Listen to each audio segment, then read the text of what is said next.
Oh, Lord.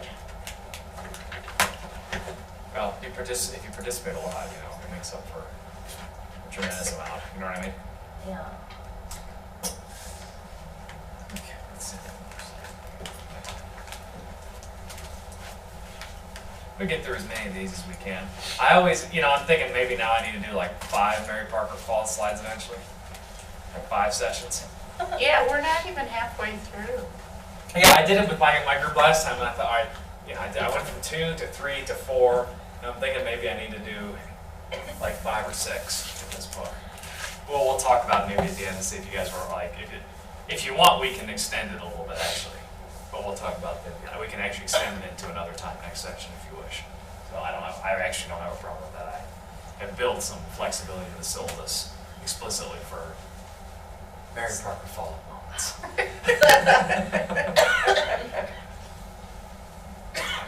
So she's got an interesting discussion here. Final responsibility. Our subject, the meaning of responsibility and management require more than one paper for adequate consideration. I have decided to center the discussion on final responsibility. What is that? Your most important role or job? We're getting there.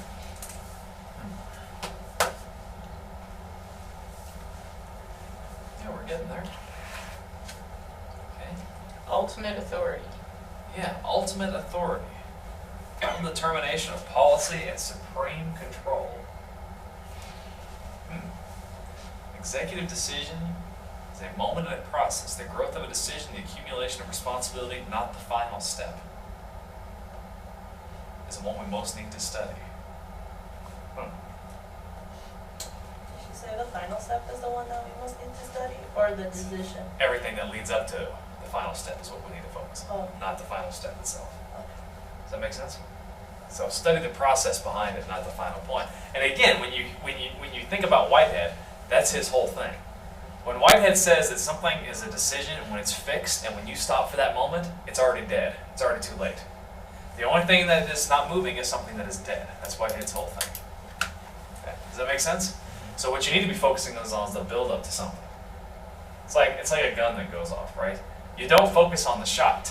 When the shot has occurred, it's too late. You focus on the picking up the gun, the loading of the gun, the cleaning of it, the aiming, the breathing, and the shot is just the last thing. It's really not much, right? Okay. So we already talked about authority and responsibility derived from function, right? You want me to go over this a little more? It's not so much, you don't have authority or responsibility because you're replacing an org chart. You have it because of what you're actually doing. Okay? Function, responsibility, and authority should be 3 inseparables in business organization. People talk about the limited authority when it is better to speak of the definition of a task. Okay? Your function or your task is what gives you responsibility and authority, not so much, you know, I'm the boss or that kind of thing, right? It's what you're doing. So far, so good?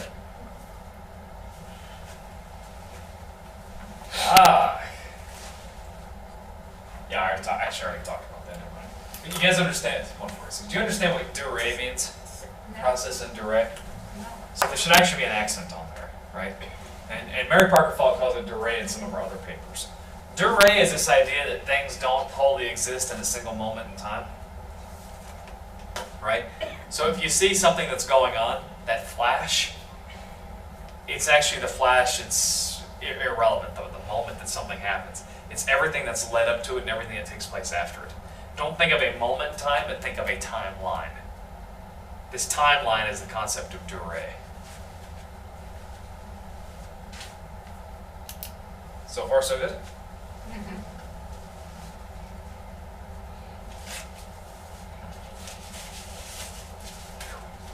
If I stole tissues from the bathroom.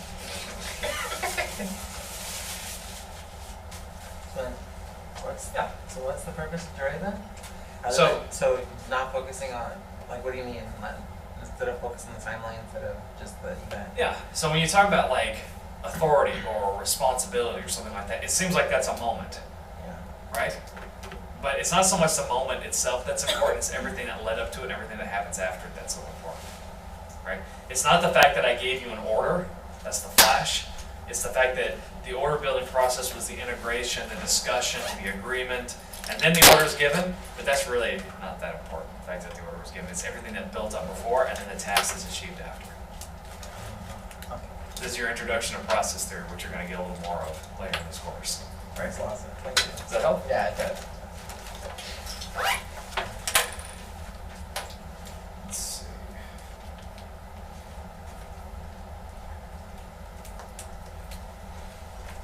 Okay, so we talk about, we've already mentioned delegating authority a little bit, right? Authority, she talks about on page, I guess it's 149. Delegating authority, so that you have the right to all authority, and that it's useful to you to delegate some of it. But that's not really all that appropriate, right? Authority belongs to a job and stays with a job. Okay. So far, so good? So authority is a task, not a person. Okay, let's talk a little bit about, I think we should be okay here in the idea that authority comes from coordination, not from authority. Responsibility, or authority, is in a network itself. And then facts have relations. Let's build on both of these ideas, right? So what she says, so let me ask you guys this, what do you take away from that statement even? Responsibility is in a network, and facts have a relation. What does that even mean? Bless you. What's it even mean? What is she talking about here? Different responsibilities create a network. Yeah, that's part of it, right? Let's build on a little more. It's a big part of it, actually. So remember we talked about DeRay and relationships and how integration occurs. It's not so much about people, but it's about the connections between them. Remember I talked about Whitehead, you build an actual entity, the actual subject tells that story and gets everybody mobilized together. Well, that process of mobilization is a process of building networks and connections. Okay? And remember we talked about like multiplying power through working together? And so as you build up higher and higher, you wind up not having an individual directing others, but others through the process of a network being kind of slaves to the situation or subject to the situation itself. That's what they mean by responsibility is in a network. Responsibility becomes something that is shared between individuals working towards a common task.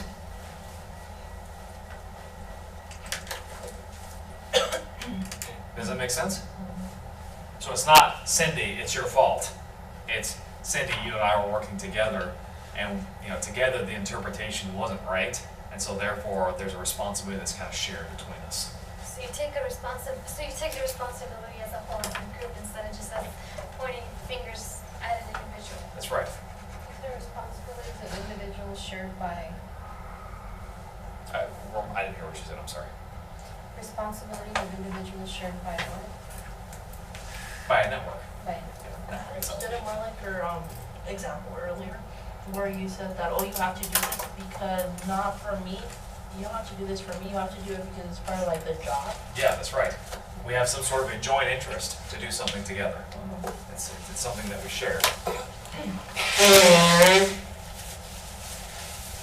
That'd be like what do you call it? Kind of like in and out. Everybody's got a responsibility of putting those orders together. In a way. There's like a line. Yeah, and so if the hamburger doesn't get done, who is Well, I it? don't know. They use in and out as a.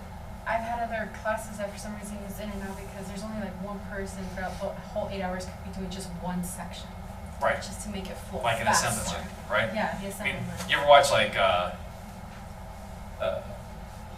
what's that show? Hell's Kitchen with Gordon Yeah. Ramsay? Oh, Right? yeah. And when the scallops aren't right, he just Exactly. screams at everybody. Yeah. Right? I mean, he'll pick on people too, but he usually just screams at everybody. He goes, time out, and then he explains, right? But he's getting everybody. Everybody's in his crosshairs, right? Facts have relationships. What is she talking about? I agree. Yeah, why do you agree? Facts have relationships. Yeah, it's fine. Who may give you a hand? Yeah, hit me. I saw the statement recently that the administrative head should hold frequent consultation with the heads of all departments, and from the facts thus gained, make his final decisions. Construct his policies.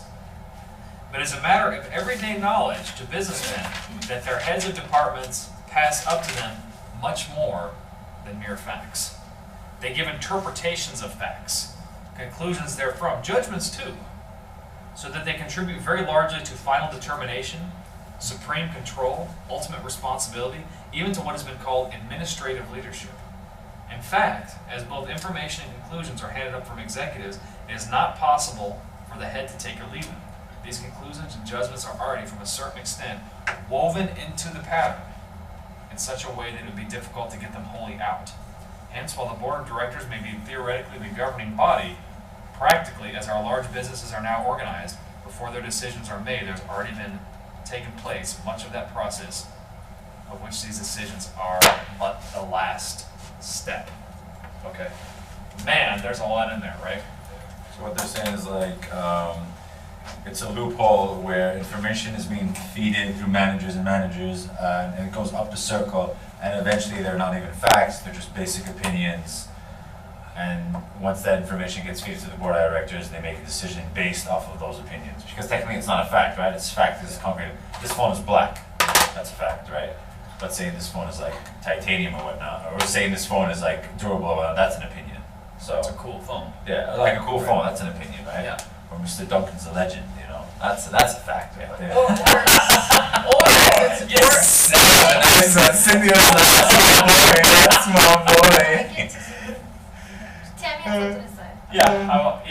Well, I was gonna say that as it gets passed up, sometimes you lose some of the facts because they discard them as not being important because they've made that decision. Or they've probably have a very unique interpretation to it. Right. And this is, I'm sorry. They alter it. Yeah, it's been changed. And this is the idea of a fact having a relation. Okay? Now this is important too, right? Part of it's also the responsibility is in the network, right? The relationships as you're passing up. So whose fault is it? Well, in terms of final responsibility, that whole question is irrelevant. I mean, in some ways the CEO makes a final decision, but he's made a decision based on facts that other people have interpreted for you across a network of people working with him, not for him. Notice I'm using Follett language. And this whole idea of final responsibility, again, all he's doing is pushing the final button, signing the thing. There's a whole process that has taken place. So what matters is the DeRay, everything that happened before and everything that will happen after the signing of the button, or pushing the button to sign the order or whatever. That's just a moment, and that's really the least important of everything. Does that make sense?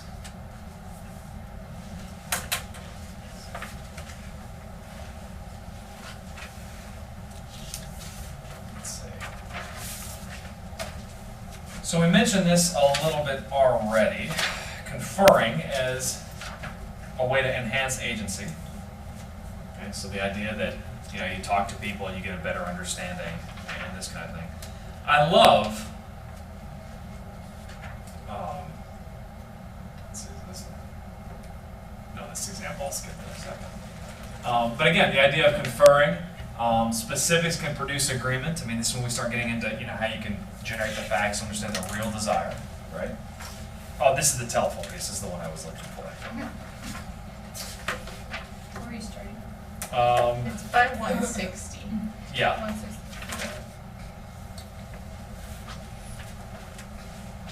Man, I love this. I love this case, right? Tells you a lot about telephones too. So something occurred not long ago to make me look into the organization of the telephone company, which serves the city in which I live. And I seem to find a very interesting corroboration of some of the things I've just been saying. Let me run over the incident and then consider the significance of what was disclosed. One day I sat down at 11 o'clock to telephone my bank. It took me till 11:45 to get it, and I immediately made notes of how this time was spent. I'll give them substance as I wrote them down. 2 minutes were spent in were spent in getting a wrong number as someone else answered. 4 minutes were spent in ringing the bank, and 4 minutes in an unusually long time for ringing the switchboard for a large bank to go and answer. At the end of 4 minutes, I received the report. No one answers. I then spent 3 minutes getting information and confirming the fact that I had the right number, as it occurred to me that the right number might have changed since I last called the bank. Again, 4 minutes I endeavored to put through the call, and at the end of that time received the reply. No one answers. This made 8 minutes that the switchboard of a large bank was apparently dead at the busiest time of day. I had now consumed 13 minutes. I therefore called the chief operator to ask her to get the number for me. For 5 minutes there was silence, no number and no report. At the end of this time I asked the chief operator to get the number. Again, silence, no number, and no report on the matter for a further space of 4 minutes. From 11:22 to 11:30, 8 minutes, I spent trying to get the manager of the exchange in which I was making the call, but I could get no response from his office, although I asked 10 or 12 times. At 11:30, I finally got the manager's office, and 8 minutes were then spent by his clerk in trying to locate it. I learned later that the manager was responsible for 4 central offices and was probably going from one to another.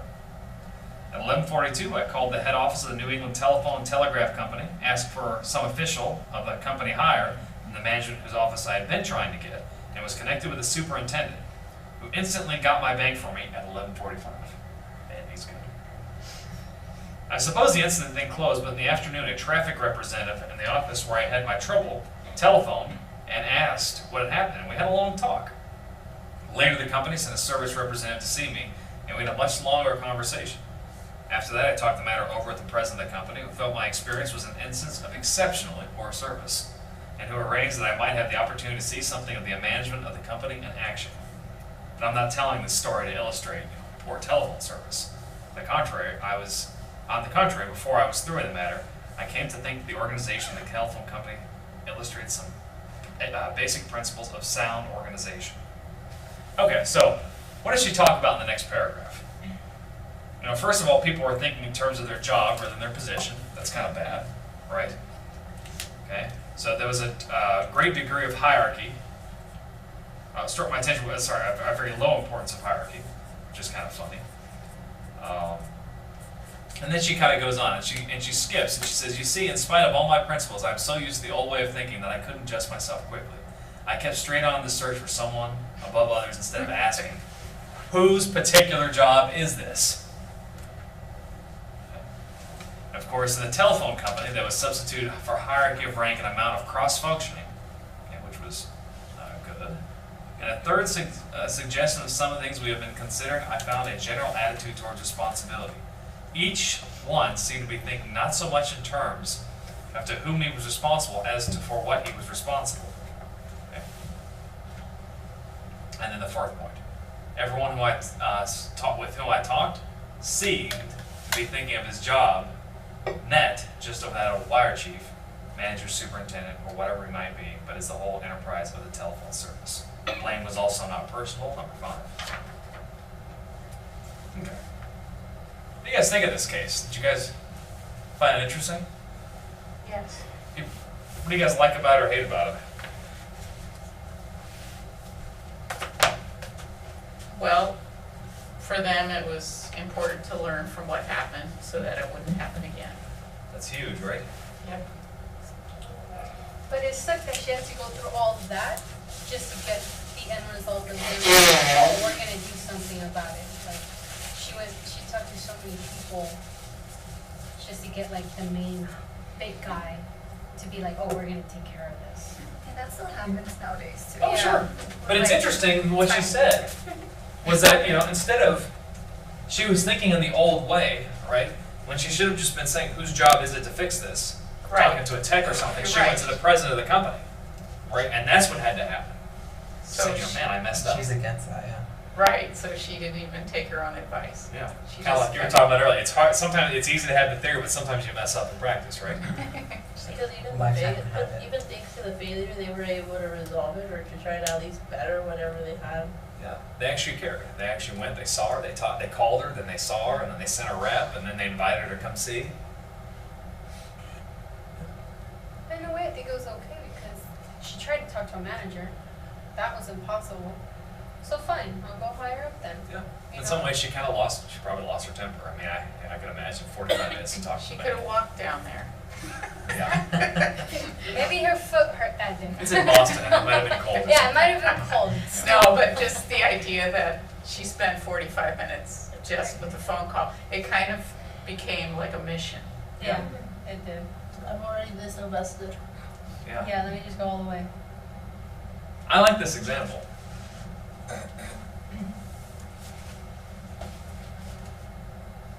Anything else you want to talk about before we move on to the next essay?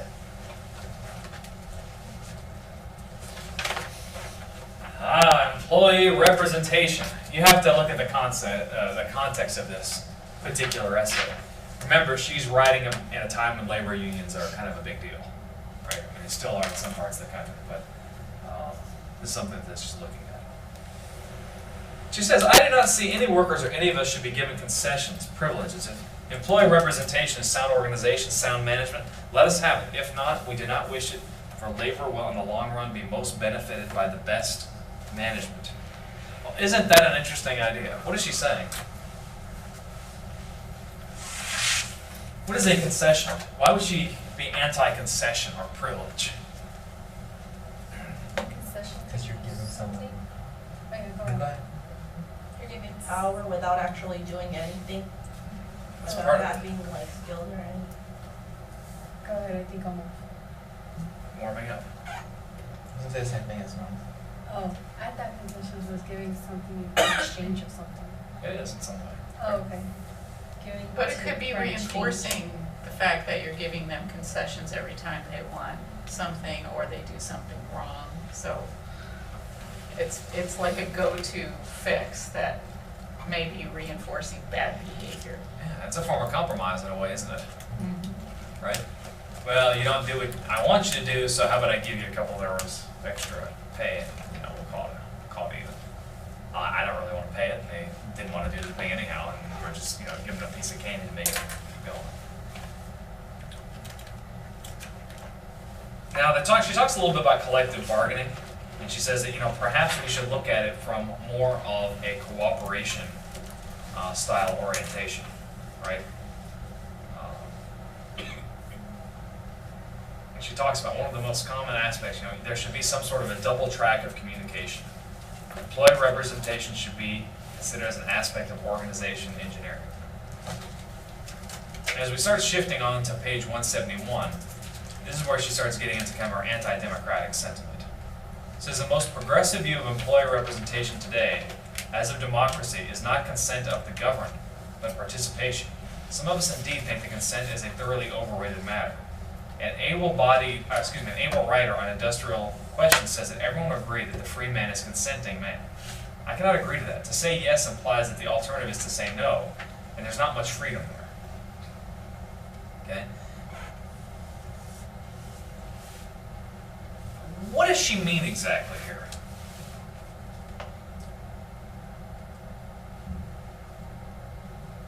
Consent and participation, how are they different? Participation, like ask for an opinion, and consent is you agree or disagree.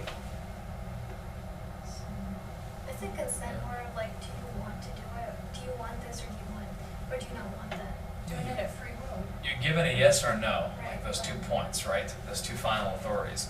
Whereas participation, you can contribute to it in your own way and your own means. That is a form of integration. Yes and no almost implies kind of a domination type perspective, right? Whereas maybe the answer is not yes or no, maybe it's something totally different. Well, then he talks about the child driving with his father. Yeah. I mean, happy by being allowed to hold the end of, well, the reins. Yeah, that's it, right?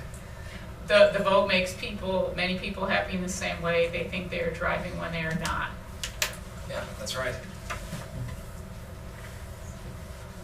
I love the way she puts that. Yeah, think about that for a second.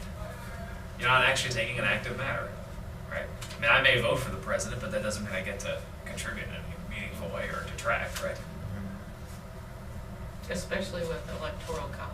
That's right. Yeah, we've seen that a couple times, right? So does this make sense so far? What do we have here? Participation, consent. Yeah, management needs to create sensible working arrangements. Okay, I like this. Now, she talks about management is really only sensible working arrangements. Someone else has told me the story of a works committee meeting on a certain morning when there was no work ready for peace workers. If anyone had suggested this was a question of management, the writer tells us, these particular employees would not have allowed the discussion which took place. But everyone was thinking it was merely a question of how to make sure that the peace workers should find the work ready for them when they came in the morning.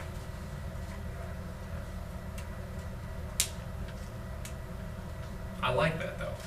A big part of management is the creation of sensible working arrangements. Make it easy for people to do their job. Then she starts skipping to conference methods on page 175. Okay. Managers, the fact that managers have to explain to employee representatives a good deal about the running of a business makes them look at some of their problems a little differently. If they cannot make a good case, they see that there are things to be changed or greater efforts to be made. At any rate, they see their problems more clearly when they have to meet employee representatives and place certain situations before them. And of course, conference managers or conferring is a kind of integration.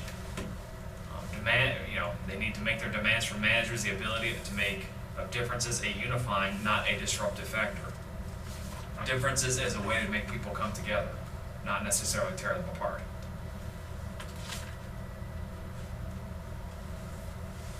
Does that make sense? So if you can't justify why you're doing something to someone else, there's probably an issue, right?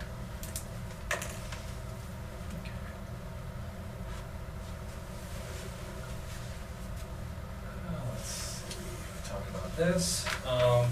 She briefly talks about this total person concept. Okay, the primary thing he has. I'm looking at page 179. The primary thing he has to learn about his dealings with labor is how to treat with labor, how to use the labor's ability, yes, even labor's aspirations, as someone pointed out, as an asset to the enterprise.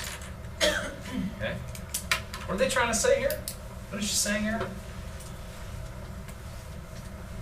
Use the labor's ability, yes, even the labor's aspiration as a benefit to the enterprise.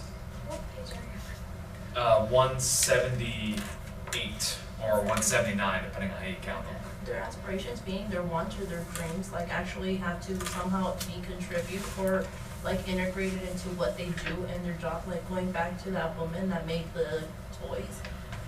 Oh, like you had said, like she made toys, but that they were made by lead, and it had to do back with her. Yeah, that's right.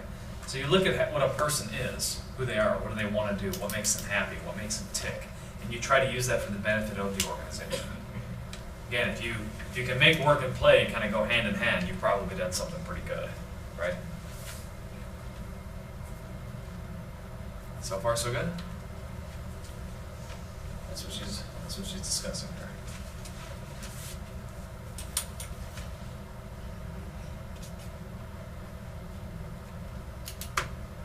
So far, so good. Move on.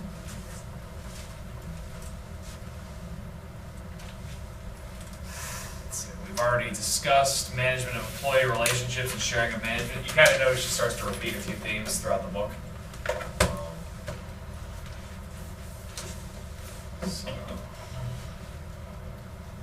I love this idea that she talks about human problems.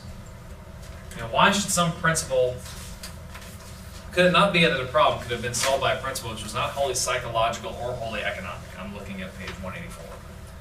Here again, would it not be possible to undecompartmentalize our thinking? I think we should do this. Undecompartmentalize our thinking in regard to every problem that comes to us. I'm going to say, before the end of my talk, I think this could have been done in the stocking controversy. I do not think we have psychological and ethical and economic problems. We have human problems with psychological, ethical, and economic aspects, and many more as you like, legal often. I know a lady who asked her maid to lift a large pot of ferns from one place to another in a room. Little does this woman know that she's long dead, but the story has remained. The maid replied that the lady was stronger than she was and she thought she should do the lifting. Here you see a problem with an economic aspect and a psychological and an ethical. It could not have been satisfactorily resolved by any one of these disciplines alone. You guys understand what she's talking about? Just thinking of the box sometimes in That's different right. situations. That's right. Yeah, don't think about it specifically from ethical, economic, or psychological. Look at the fact that all problems are human problems. And if we look at them from a human perspective, we're in pretty good shape.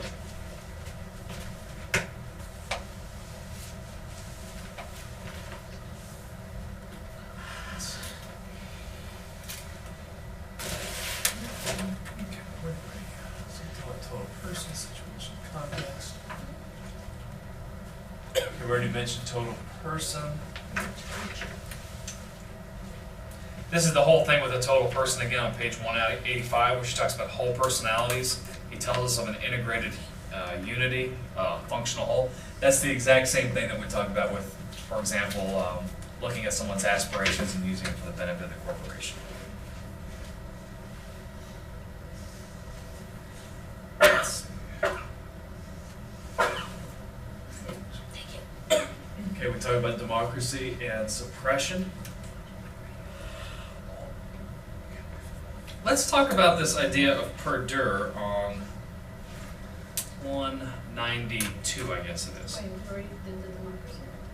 Yeah, well, we mentioned it a couple times already. She starts, see, the thing is, this isn't a book in a strict sense, it's a bunch of speeches she's given. So there's some things that just kind of start to repeat. So do you remember the whole thing about democracy as a form of suppression? When the majority wins, the people that are not the majority lose out, and therefore they are suppressed in some way. So the point is not democracy, it's not consent, but it's participation, it's integration instead. That was a big one. It was in a speech before. Oh, You okay? I have a huge headache. We'll get some water? No. Or Coke? Or No, class is almost over. And it's cold in here too, so that doesn't. Yeah, I can't do much about that, I apologize. Yeah, I got you. Let's go Whole Foods, yeah. Alright. Let's see. Just lost my train of thought. Perdure. Pretty Oh, yeah. So we talked about perdure. We talked about it a little bit earlier when we talked about DeRay. So DeRay means like a timeline event. And what we're talking about in terms of to perdure means that nothing exists wholly in a single time. Again, it's looking at the timeline. So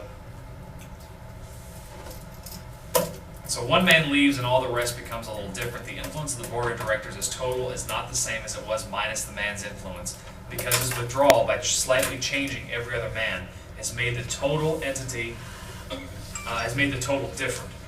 Every businessman knows the president of a company in relation to one board of directors may be very different from that same president in relation to the other board. How does that tie into the idea of perdure? Just because a manager has left does not mean the influence has left. It's kind of like an echo that lasts, right? I mean, I used to laugh, like my first year in the Army, there was this guy, this major, this wasn't Major Barney, this was before that. And the guy was just egotistical as a jerk, I couldn't stand his stomach. And he managed to put his name in every single thing, and you know, he left, and we were still using his slide decks with his name on it for like 8 months afterwards. Like, I just wanted to scream every time I saw his name and that stupid icon, right? But you see, he was an example of perduring. Like, yes, he had gone on to other units and was doing bigger and better things, and yet we were still, in a sense, being ruled by this man. His influence remained, in my opinion, for the worse. So you said just because the manager left. It doesn't mean the influence stops. It's all these processes that go on, right? Does So it help? kind of like how she said before, that even though that there's a board of directors, now that some companies don't need it, but their process is still left behind for us to use. Yeah, that's right. Excellent. Yeah, your influence lasts, right?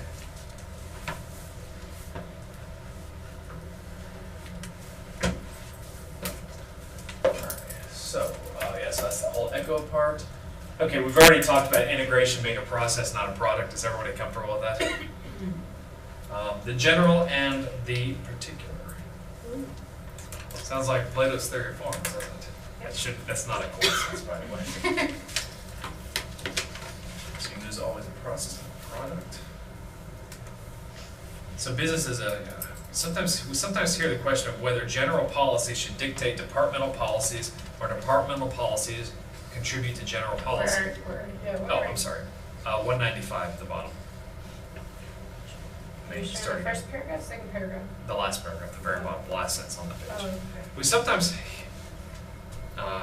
tire of hearing the question discussed whether general policy should dictate departmental policies or departmental policies contribute to general policy.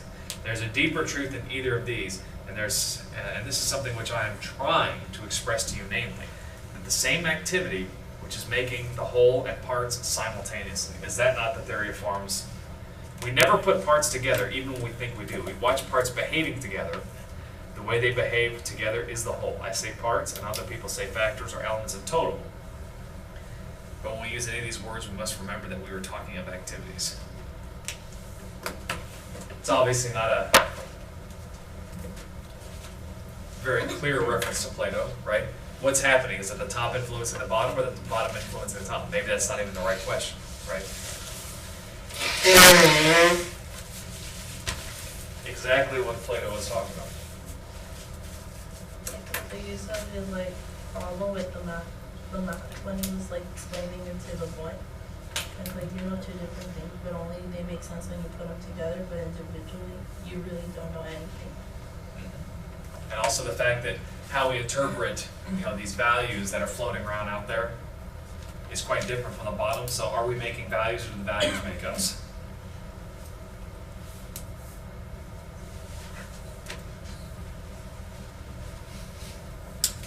So far, so good? Let's see. So we've already talked about organizational unity. We've already talked about 1 + 1 = 3. Of course, integrated unities have self-direction. It shouldn't be too surprising, right? The direction comes not from a manager, but from the law of the situation.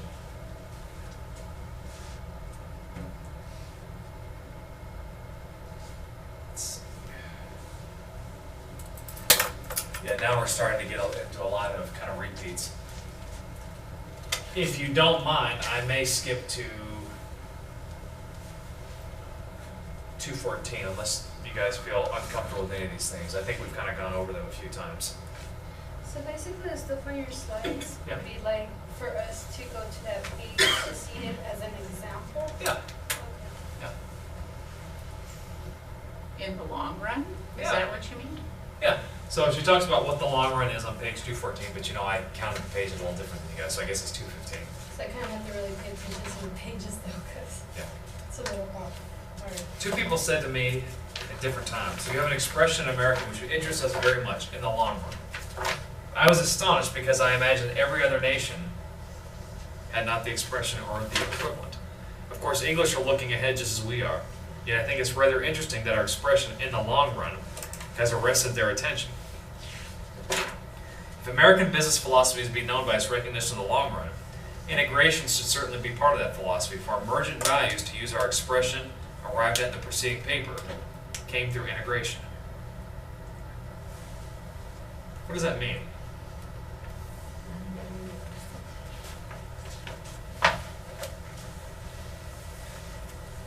Integration has a long-term time horizon, is what she's trying to say. Okay? You don't integrate on a short-term basis, disperse, forget it. No, when you integrate, you're looking towards some sort of a long-term positive end goal. So far, so good? I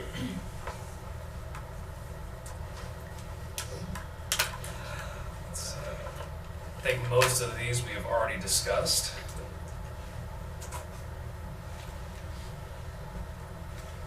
And now I'm starting to remember why I don't do 6 sessions in Mary Parker Fall. She does repeat a tremendous amount.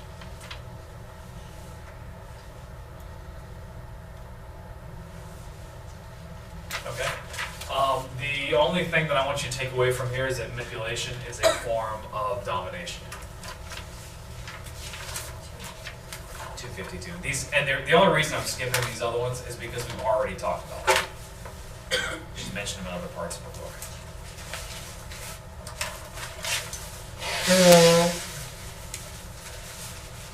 Just a minute. manipulation is a form of domination. Yeah. We've already talked about facts and relationships. Organization occurs over a network, so it is a form of relating. We've already talked about executive relationship and executive learning.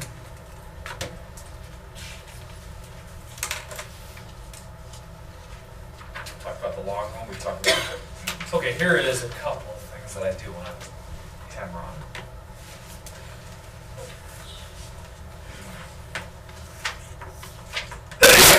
Excuse me, thanks. All right, so a couple things that we will look at. Leftover decisions on page 263.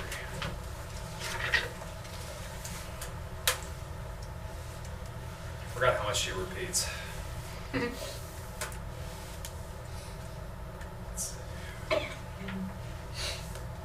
It is the leftover in a decision which gives it the greatest value. It is a carryover in the decision which helps develop the situation in a way that we wish it to be developed. The ablest of administrators do not merely draw logical conclusions from an array of facts of the past, which their expert assistants bring to them. They have a vision of the future. The takeaway that I want you to have from this one, again, remember we talked about Whitehead with the actual entity that kind of bursts and then it reforms later? It's that whole concept of an echo. So whatever's left over should be pretty decent. It should be something positive. Because if it winds up being domination or coercion or compromise, the leftover will be bad and it winds up kind of festering.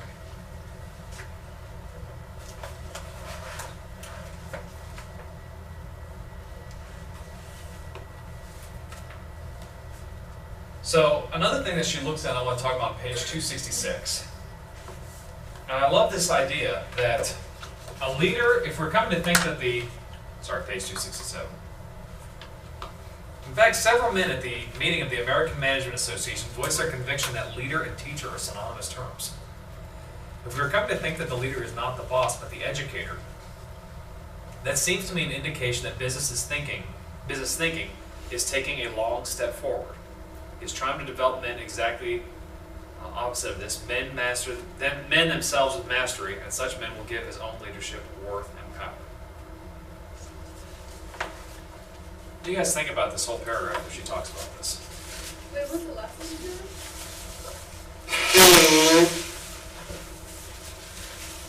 Did you skip part of it? Yeah, I kind of jumped to the last sentence of the paragraph. The last So- one's- okay. Where are we? Okay, so page 267. So, we talk about, in fact, several men at a meeting of the American Academy of Management Association, or American Management Association was now the Academy of Management, voiced their conviction that leader and teacher are synonymous terms. If we are coming to think that the leader is not the boss but the educator, this seems to me an indication that business thinking is taking a long step forward. Our old idea of leadership was that of being able to impress oneself upon others. But to persuade men to follow you and to train men to work with you are conceptions of leadership as far apart as the poles. The best type of leader today does not want men who are subservient to him, those who render in passive obedience. He is trying to develop men exactly the opposite of this. Men themselves with mastery, such men will give his own leadership worth and power. I say that as part of a leader to educate and train. He must know how to do this. He must understand, get others to understand the scientific methods which have been applied to production, marketing, office management, etc., etc. So you need to lead by example, basically. Yeah. You got to train your people to be strong, to be, have self-mastery, and Empower them. exactly, and empower them to teach them. Like you can actually educate somebody to be able to do that. That'd be a big step. Yeah, don't make them, drones. Make them people that can think for themselves. And the integration gets better because that's more power with. And also to teach someone who is passive. What's that? Also to teach the students that are passive, not just like agitated. Yeah.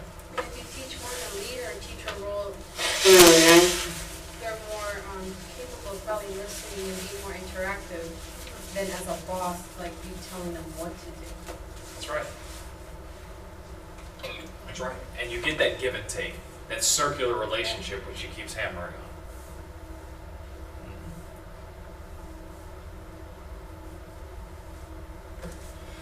So far, so good. And again, I don't want you guys to feel cheated. These will be on Moodle, but again, you notice that she's kind of repeating the same concepts over and over and over again. Let's see.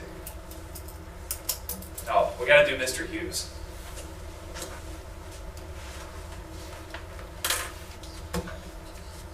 Let's see.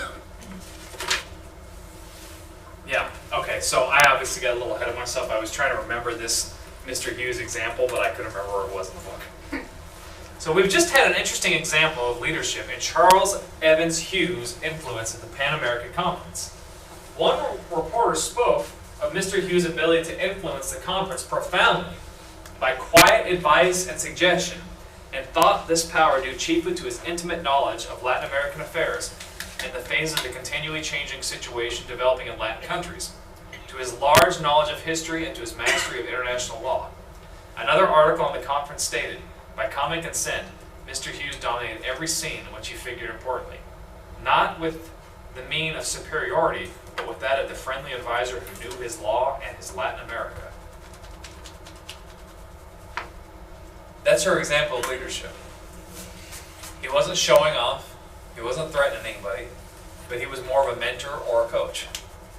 The leader as a teacher.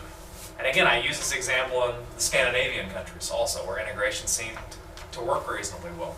It's a low power distance. People have tea and coffee and hang out with their boss, and they call him by the first name, and the boss works as a senior colleague and shows them by example.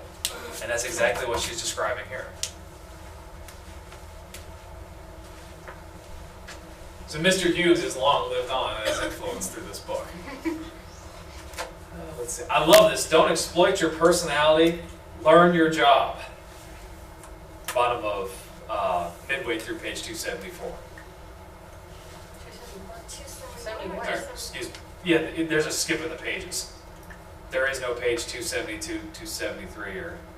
What are you talking about? Yes, there is. It says 271 up there. Don't exploit your personality. Mine's 271, but we're not counting it the same way.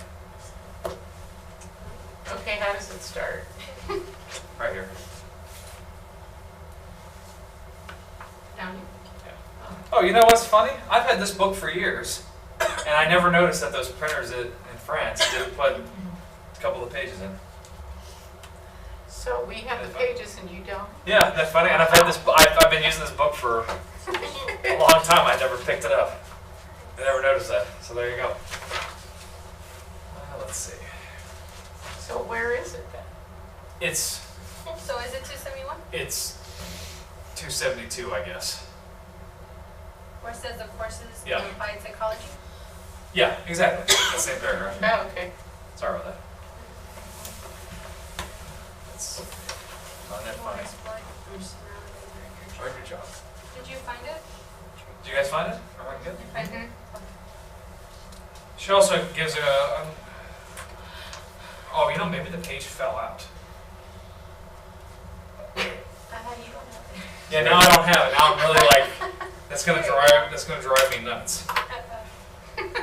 So, You want me to make you a copy? no, it's okay. Well, I do want to give one example of Richard Haig again, because I think it's one of the best examples in the book. Okay.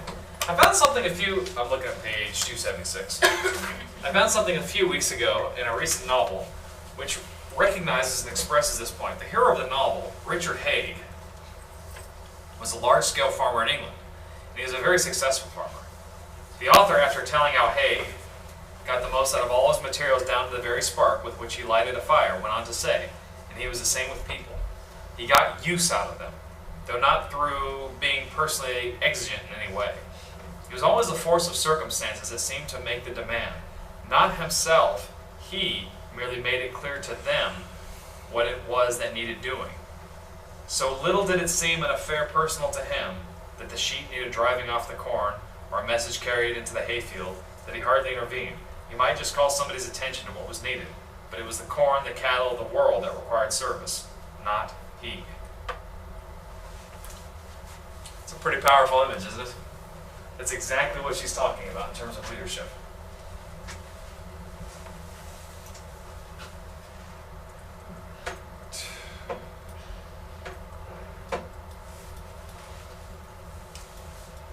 some of these others. Okay, we'll do Roan Tree chocolate, and I think then we'll kind of open it up for broader discussion. That sound okay? Just trying to remember if there's anything else. Okay, yeah, let's do Roan Tree chocolate, and we'll just open up for a very broad discussion, because a lot of these examples we've already talked about. Roan Tree chocolate is one more example. It's one of my favorites. But yeah, I'm a fan of it too. I know it's starting with walkers. Starting noise. Don't say anything about chicken, please. Especially not fried chicken with hot sauce on it. I don't want to hear it. With some mashed potatoes, biscuits. Oh my god. Hey, can we not talk about food? I'm sorry. Yeah, I haven't had dinner, so. I skipped lunch too, so let's not go there. Well, you know what, Jay? I walked to school barefoot in the snow both ways today, right? If it was 81 degrees outside, it's miles. Both ways uphill. Yeah. No, I'm teasing. Trey, it's hot. You're wearing boots. Oh yeah, but they've got holes in them to keep, Oh, keep you cool, you know. What? He needs new Yeah. shoes. No, they haven't. Someone put holes in them. All right, anyhow. Holes in your shoes? I'm sorry. Never mind. My boots have holes in them to keep my feet cool in the snow. All right. Okay, never mind. Let's get back. I love this example. It's on page 287. And it really shows the power of a good story, okay, in leadership. Summer before last at the Roan Tree Chocolate Factory in York, I listened to one of the best speeches I have ever heard. When a group of new girls is taken into this factory, they take in about 30 at a time. Mr. Roan Tree, the president, gives a talk to these girls. He tells them what their work is about. He shows them how one person being careless and dipping chocolates may make the young man who takes a box of chocolates to his best girl on Saturday night say he won't get Roan Tree's chocolates next time. And Mr. Roan Tree shows how this affects far more than Roan Tree profits, how in time reduced sales will mean less employment in York for girls and boys, for men and women. And he goes on from such simple illustrations to show them their place in the industry of England. I don't believe it is possible for those who hear these talks not to feel a close connection with, a certain identification with, the Roan Tree Company. While leadership depends on the depth of conviction and deeper power coming therefrom, it must also be the ability to share that conviction with others. Roan Tree, by his vivid statement of purpose, has found a way of making all his employees share a common purpose. That common purpose, rather than Mr. Roan Tree, is their leader. Is that not awesome? I believed it. Yeah. It's believable in a way. That's so much work. If my husband gives me a box of chocolates, some chocolates from us, be like, I'd be okay, but he'd be like, I never go there again. That's the way he is. But it's the whole fact of having a relationship. Right? It's the fact that the chocolates, I mean, who cares? It's defective chocolates. But there's an interpretation that goes with that. And this is what a leader does. This is how you integrate. It's by telling the story, by explaining, by showing, okay, there's this common thing we got to work towards. You don't do it by saying, girls, you're going to get fired if you don't do it. You do it by showing we all contribute to the same thing together. And this is the whole point of integration. I think that is the best way to end our discussion here, is this awesome example of the chocolates. It summarizes everything we've talked about. So, I have gone through a very difficult book with you guys for the past 4 sessions. Do you guys have any questions? Is there anything that's like, I'm not saying that it's not sticking. Did you guys enjoy the book? Love it? Hate it? Never want to see it again? Okay. You got one laughing. You get Darlene's very quiet on the side. It's one of my favorite management books, but don't worry, I won't take it personally. Well, I skipped through a lot of it because, again, she's repeating the same points over and over. It would be nice if it could be put together without the repetition. You know, like you said, they're lectures, so they kind of overlap. Yeah, that's the bad part. And the first time I taught this course, I gave a couple of our articles and a couple of articles talking about our articles. And it just wasn't enough. Everybody wanted more Mary Parker Follett. And so that's why I've given, a full 2 sessions or four modules on this, because there's so much to talk about. But I feel like 4 sessions is about, I feel like it's about enough. What's this thing? Well, Oh, yeah. my former students. Yeah. I have a question. Yeah. What kind of experience? Maybe I haven't performed my research on her, but like, who is, like, what kind of job or position she held? Like, what's her work experience for her to like write such strong statements? She did a lot of work with urban poor in Massachusetts, so she's almost like a social worker. Because charity if I'm organization. getting it right, like this book was written when women didn't really have that right. I mean, I don't know. technically this book is published in 1940, but it was a collection of speeches. She was already dead in 1940. Right. These were things that she gave in the teens and 20s. Right. She was very, I want to say maybe she died in the late 20s, I can't remember off the top of my head. But yeah, you're right, and she was denied her degree because she was a woman. She's mostly been forgotten again because of, she was a woman, and because of her sexuality, and because she's been accused of being a communist. Which is unfortunate, right? But I feel that even though this is almost 100 years old, or more than 100 years old for some of the lectures, to me this is something that I take from, and I try to at least apply it as best as I can. Probably a long shot from Mary Parker Follett, but I try. I mean, again, like we talked about, sometimes people don't want to integrate, or sometimes I get mad at work or something, and I'm like, I need a shirt like, what would Mary Parker Follett do? You're such a teacher. Yeah. Such a professor, Yeah. such a pro. But again, this is probably one of my favorite books. So next time, I'm going to double check with Lewis. I put in printing orders already, and so hopefully you guys have a Monday class? Yeah. Okay. Hopefully the stuff will either be here for you Monday or Tuesday. I'm just going to double check. Oh, okay. So for your next reading, now if you do want to get a jump start, okay, you can. You're going to have, so session A, you're going to have scenario building again. So make sure you watch the videos. Since you've never seen them before, you definitely want to watch them. And so we'll do kind of a group thing with that, so that's kind of easy. And then the session B, you're going to read Principles of Scientific Management by Frederick Taylor, which she's actually talking about in this very book. So this won't be too much of a... So is there a PDF you can put on Moodle and then? Yes, because it's open source, I can. So the printouts may or may not be back by Monday or Tuesday. No, that gives us more time. But No. I can't, that PDF I actually can without any sort of legal penalty.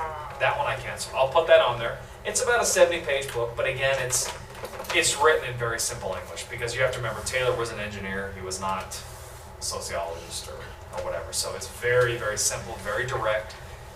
I do want to say, before you read Taylor, I don't endorse the way that he speaks per se.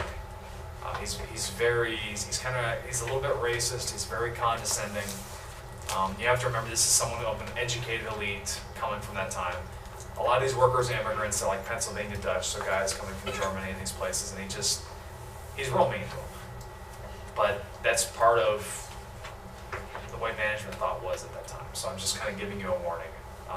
But his ideas are so important for management education, I think I'd be failing you guys if I didn't have you read it. What's the purpose of that part of management? Oh, good question. So we're shifting from management theory, and so there's kind of like a little bit of a transition. So it's a little bit of management theory, but now we're shifting more into operations. Yeah. So we'll do some Taylor, and then I'm going to show you. So this is kind of the direction that we're going to go for the next couple of weeks. You're going to get Taylor. Okay, you're going to read Principles of Scientific Management. Now the 23rd, you'll have a little extra time because I have a conference in Palm Springs, and I can't be here. I'm presenting that day. So what I'll do, for some of you guys that are a little low in participation, I'll put a couple of my papers up on Moodle, and if you want to summarize one of them, I'll give you some extra points. So, Okay. so you can be engaged with my research even if you're not witnessing my presentation. Not mandatory, but I'll Extra credit. yeah, extra credit, exactly.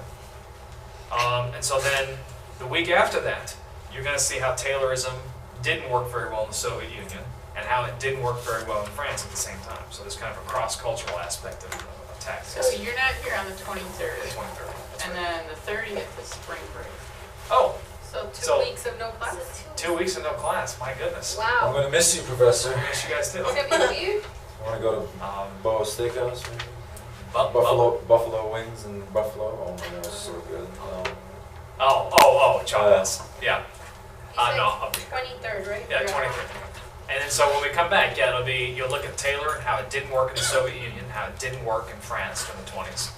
And then the week after, you'll see the modern evolution of Taylorism, which is Lean Six Sigma. And that's what we'll talk about.